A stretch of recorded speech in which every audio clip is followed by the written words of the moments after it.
ಜೈನ ಬಸದಿ ಬಿಳಗಿ ಉತ್ತರ ಕನ್ನಡ ಜಿಲ್ಲೆಯ ಸಿದ್ದಾಪುರ ತಾಲೂಕಿನಲ್ಲಿರುವ ಬಿಳಗಿ ಬಸದಿಯು ತನ್ನ ವಿಶಿಷ್ಟ ರಚನೆ ಮತ್ತು ಐತಿಹಾಸಿಕ ಮಹತ್ವದಿಂದ ಇಲ್ಲಿ ಪ್ರಸಿದ್ಧವಾಗಿದೆ.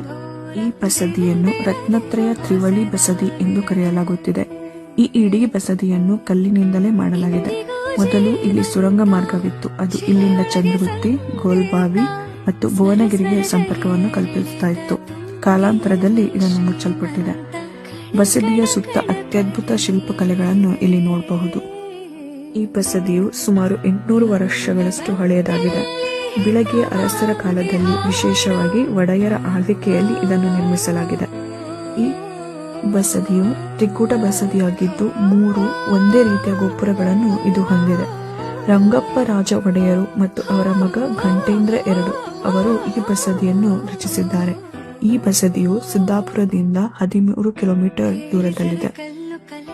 ಈ ಬಸದಿಯನ್ನು ಪುರಾತತ್ವ ಇಲಾಖೆ ನೋಡಿಕೊಳ್ಳುತ್ತಿದೆ. ಪ್ರಾಚೀನ ಸ್ಮಾರಕ ಪುರಾತತ್ವ ಸ್ಥಳ ಹಾಗೂ ಅವಶೇಷಗಳ ಅಧಿನಿಯಮದ ಪ್ರಕಾರ ಈ ಸ್ಮಾರಕವನ್ನು ರಾಷ್ಟ್ರೀಯ ಮಹತ್ವದ ಸ್ಮಾರಕವೆಂದು ಘೋಷಿಸಲಾಗಿದೆ. ಈ ಬಸದಿಯಿಂದ ಗೋಲ್ಬಾವಿ ಮತ್ತೆ ವಿರೂಪಾಕ್ಷ ದೇವಾಲಯ ಕೂಡ ಹತ್ತಿರ. ಸುಂದರ ಜೈನ ಬಸದಿ ನಮ್ಮ ಸಿದ್ದಾಪುರದಲ್ಲಿ, ಅದು ಬಿಳಗಿ ಗ್ರಾಮದಲ್ಲಿದೆ ಅನ್ನುವುದು ನಮ್ಮೆಲ್ಲರ ಹೆಮ್ಮೆ. ಜೈನ ದೇವಾಲಯ ವಾಸ್ತುಶಿಲ್ಪವು ಸಾಮಾನ್ಯವಾಗಿ ಹಿಂದೂ ದೇವಾಲಯ ವಾಸ್ತುಶಿಲ್ಪ ಮತ್ತು ಪ್ರಾಚೀನ ಕಾಲದಲ್ಲಿ ಬೌದ್ಧ ವಾಸ್ತುಶಿಲ್ಪಕ್ಕೆ ಹತ್ತಿರದಲ್ಲಿದೆ. ನೀವು ಕೂಡ ಇಲ್ಲಿ ಭೇಟಿ ನೀಡಿ ಈ ವಾಸ್ತುಶಿಲ್ಪವನ್ನು ನೀವು ಕೂಡ ಕಣ್ತುಂಬಿಕೊಳ್ಳಬಹುದು. ಧನ್ಯವಾದಗಳು ಸ್ನೇಹಿತರೆ.